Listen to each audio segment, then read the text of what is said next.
yeah, I'm going to accomplish this. I'm going to move forward and strive to do this in the future. But everything I set out to do, I did.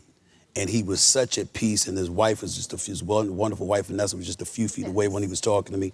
And he was I'd never seen him that happy, that at peace.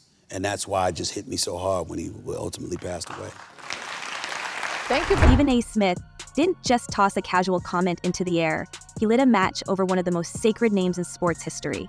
In a televised segment that's now ricocheting across every corner of social media, Smith accused Vanessa Bryant of draining the late Kobe Bryant's estimated $600 million estate and betraying the legacy he fought to build. The charge, so brazen and so public, has cracked open a simmering divide in the fan base. On one side, those who still see her as the grieving wife who has endured unimaginable loss. On the other, a swelling chorus pointing to private jets, couture wardrobes, and five-star island retreats as signs she's no longer preserving the Black Mamba's dream. She's rewriting it to fit her own. The tension is almost cinematic. Footage of Kobe locking in during championship runs dissolves into glossy shots of Vanessa stepping off chartered planes in designer heels. I talk to her every single day and just, continue to pray for her and stay positive for her. I tell her every day she's the strongest woman I know. And I'm really, really proud of just how she's handling everything and just want to continue to be there, as much as I can for her as a friend. She's just an amazing human being, just amazing. We can almost hear the undertone in Smith's delivery. Not just disappointment, but the suggestion of something more calculating. Kobe, meticulous in his career, careful with his ventures, had mapped out a trust that should have safeguarded his family's future and continued his philanthropic work. Yet, whispers now swirl that those ventures are faltering, that charitable projects he championed are losing momentum while the estate bankrolls a lifestyle impossible to miss. Each click of the paparazzi lens becomes another data point in an online trial where public perception is shifting fast. The backlash has been brutal. Roll through X, Facebook, or Instagram, and it's a parade of fury. Fans vowing they'll never buy Mamba merch again. Former teammates quietly unfollowing her accounts. Viral threads dissecting every recent purchase she's flaunted.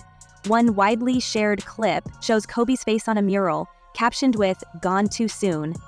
And so is his fortune? The mood has turned, and not just among anonymous users. Celebrity commentators are weighing in, some subtly, some not so subtly, on whether Vanessa's priorities are aligned with the man she once called her soulmate. He and I saw each other about 3 weeks before he passed away when we were both partying in Hollywood for New Year's Eve. And it was the happiest I'd ever seen him. It was the first time in all the years that I've known him, and I had known him since 1996, and it was the first time that I ever saw him where he was feeling no pressure. Into this boiling mix comes one of the most eyebrow-raising threads yet, the rumor of secret offshore accounts. According to a former associate of a Bryant business partner, large sums may have been moved quietly into international holdings shielded from public record. Supporters argue this could be legitimate estate strategy. Critics counter it looks like a preemptive bunker against potential lawsuits tied to failed investments or ongoing disputes over Kobe's intellectual property. In Kobe's own lifetime, his fortune was a means to an end, funding sports programs, educational initiatives, and community causes. If these accounts exist, and if they're disconnected from that mission, then Smith's accusations could be just the surface of a much deeper rift between the legend's intent and the widow's execution. We have to remember, Kobe's estate wasn't just cash in a vault. It was tied up in everything from the Bryant Stibel venture capital firm to creative projects at Granity Studios. In the right hands, these could generate cultural and financial returns for decades. But in the wrong hands, or simply in distracted ones, they could wither. And that's where the online anger intensifies, in the notion that the man who built his brand on precision and long-term vision might be watching, from wherever he is as the whole empire frays at the edges. So we're incredibly proud of him. And there's some solace in knowing that he was probably going to be a part of the 2020 Hall of Fame class. Vanessa and Natalia, we continue to keep you in our thoughts and prayers, and we marvel at your strength. And congratulations on Kobe's election. And then, just as this financial firestorm starts peaking, another layer of drama slips into the conversation. The whispers of a secret heir. Somewhere in the shadows, a young adult has allegedly stepped forward claiming to be Kobe's biological child, born long before his marriage to Vanessa. Sources say legal discussions have been happening quietly, perhaps involving settlement offers meant to avoid a public spectacle. The stakes? If such a claim were validated, the estate could be split in ways that would reshape the entire financial landscape, including Vanessa's control. The optics alone are explosive. A supposed heir stepping into the narrative just as questions about the estate's management hit fever pitch. The intrigue doesn't end there. In some corners, the theory has already mutated into a darker accusation that Vanessa may be pushing aggressively to discredit the claimant, not just to protect her fortune, but to protect her own public image. Those who buy into this line of thinking point to the way she's handled past rumors, quick, cutting denials, often via social media, always framed as protecting her peace. But critics ask whether those deflections are really just strategic moves to keep any uncomfortable truths from gaining traction. 81-point game. Back-to-back titles. Kobe left nothing in the tank. He left it all on the floor. As if on cue, social media sleuths have dug up old timelines, cross-referencing travel schedules, public appearances, and archival photos in an attempt to either prove or dismantle the heir story. In fan forums, debates rage over whether Kobe's famously private personal life could have included a chapter he kept entirely hidden, even from the woman he married in 2001. It's the kind of speculation that doesn't need proof to thrive. The mere possibility is enough to keep it alive. Meanwhile, every public appearance Vanessa makes is now scanned for subtext. At the Dodgers tribute night for Kobe, she arrives smiling, daughters in tow, participating in ceremonial first pitches. To some, it was a moving reminder of the family's bond. To others, it was a carefully staged performance meant to reinforce her role as the keeper of his flame. A role that, if Smith's accusations and the swirling rumors are true, may be more about image than legacy. The camera pans across her diamond-studded bracelets, her perfectly tailored dress, the private security just out of frame. In the commentary threads, fans aren't debating the cut of her outfit. They're asking how much it cost and whether that money could have gone to a youth team that once bore Kobe's name. Kobe Bryant and his wife Vanessa, the now retired Kobe Bryant. So I've got to ask her the first question. What's it like having him hanging around all the time? We love it. You do love it? Yeah, we actually do. We got used to him being around the last 3 seasons because of his injuries. Right. Yeah, so it's great having him home. I know you guys are expecting a third daughter, so congratulations. I can highly recommend that. Even the estate's legal history is coming back into focus. Remember the trust that somehow left youngest daughter Capri off the beneficiary list until a court petition corrected it? For some observers, that hiccup is now being reframed, not as an innocent oversight, but as a hint at a pattern. If a child could be left out by accident, what else could slip through the cracks, intentionally or not, under Vanessa's watch? The narrative we're seeing isn't just about spending or secret accounts. It's about control. Control over the brand, the money, the story itself. Kobe's legacy has always been more than statistics and trophies. It was his ethos, the Mamba mentality, applied to life, business, and community. Whether Vanessa is preserving that ethos or quietly rewriting it is the question eating up every gossip column, every sports talk segment, every late-night group chat among fans who once thought they knew exactly where their loyalty lay. With all due respect, that is not what she said. She didn't talk about him and his misery. She talked about hers. She said, I expect you to win every year. You understand what I'm saying? She intimated that anything less is unacceptable. Well, she has basically said that when he doesn't win, he's tough to deal with. She's tough. And in this atmosphere, where every photo, every transaction, every whispered rumor is magnified, the possibility of a hidden heir isn't just salacious, it's destabilizing. It threatens not only the financial architecture of the estate, but the moral narrative that Vanessa has leaned on since Kobe's passing. Would the public forgive her if it turned out she'd known about this heir and kept them out of the picture? Or would it be the moment the tide of sympathy finally recedes for good? The emotional stakes are clear. We're not just watching a widow navigate wealth and fame. We're watching the slow-motion collision of legacy, loyalty, and power. In the days since Smith's remarks, the story has already evolved from a sharp jab in a sports debate into a full-blown cultural spectacle. Every new detail, every speculative thread feels like another card in a precarious house. And the question now is how much weight it can bear before the whole structure tips. Vanessa, what does Kobe's election into the Hall of Fame mean to you and your daughters? It's an incredible accomplishment and honor, and we're extremely proud of him.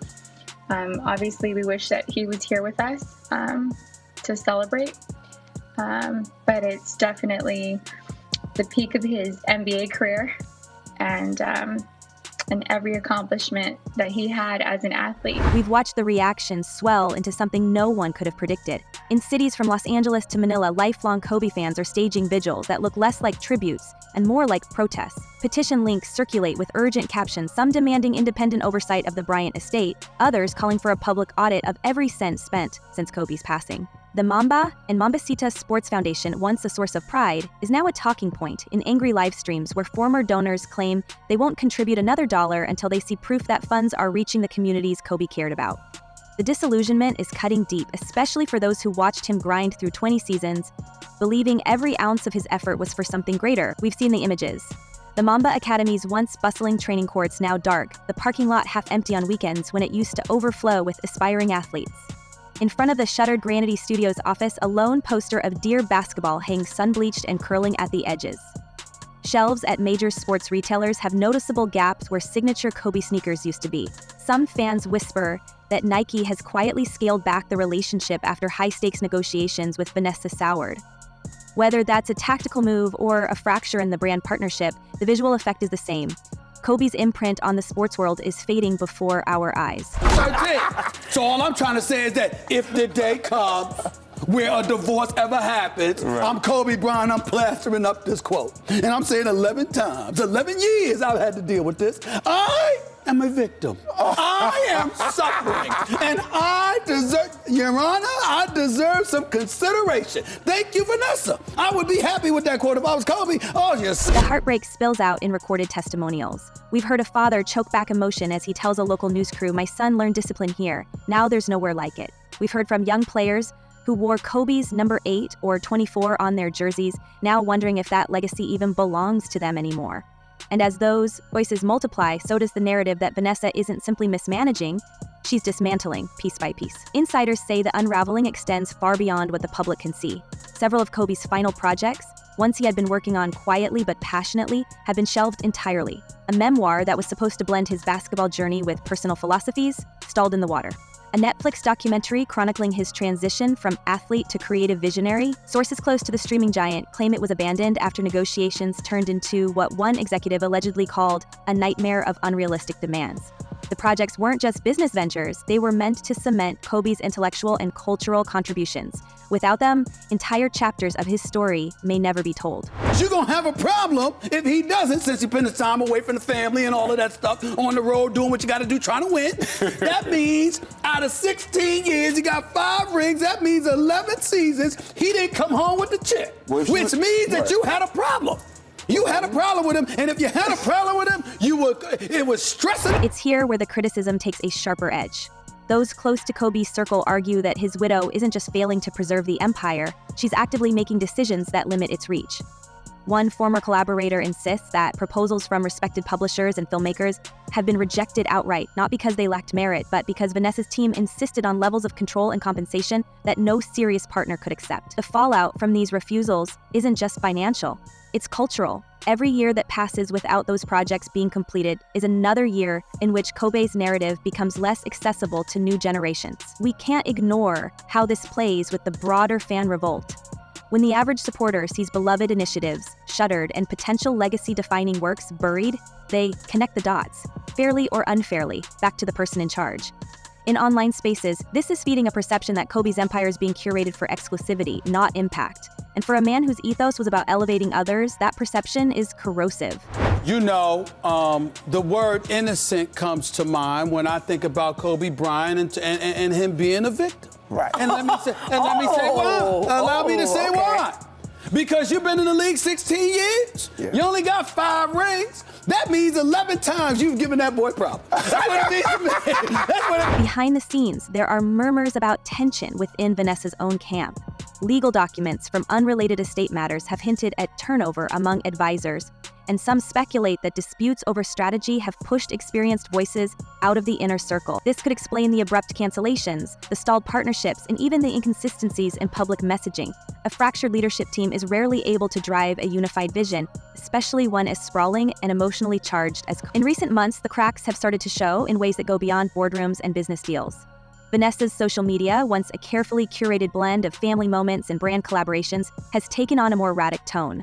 Posts appear and vanish within hours, cryptic captions hint at betrayal and resilience in the same breath, and images oscillate between lavish vacations and stark black and white memorials to Kobe. For those watching closely, it feels less like a marketing strategy and more like a window into a mind straining under relentless pressure. In an interview in New York Magazine, Kobe Bryant's wife, Vanessa, made some interesting comments about Kobe and winning NBA titles. Here's what she said. I certainly would not want to be married to somebody that can't win championships. Okay. If you're sacrificing time away from my family and myself for the benefit of winning championships, then winning a championship should happen every single. Her public appearances have only deepened the speculation. At a recent charity gala, attendees noted she seemed distracted, often breaking from polite conversation to check her phone, her expressions shifting between steely resolve and visible exhaustion. The veneer of flawless composure she maintained for years is slipping, replaced by an unpredictability that leaves observers wondering which version of Vanessa will emerge on any given day. Photographers have captured moments where she appears dazed, as if carrying the weight of too many unspoken battles. Behind the scenes, whispers from those once inside her trusted circle paint a picture of volatile moods and sudden decisions that leave staff scrambling. Meetings are reportedly cut short over perceived slights, longtime advisors sidelined after minor disagreements, and last-minute cancellations disrupting high-profile events. These patterns suggest someone navigating not just a hostile public narrative, but an internal storm that no amount of wealth or influence can fully shield her from. This mounting strain adds a dangerous new variable to the already fragile state of Kobe's empire. A leader in peak mental form might weather the legal fights, brand disputes, and personal controversies with a steady hand. But if Vanessa is truly being pushed to the brink, every decision risks becoming reactive rather than strategic.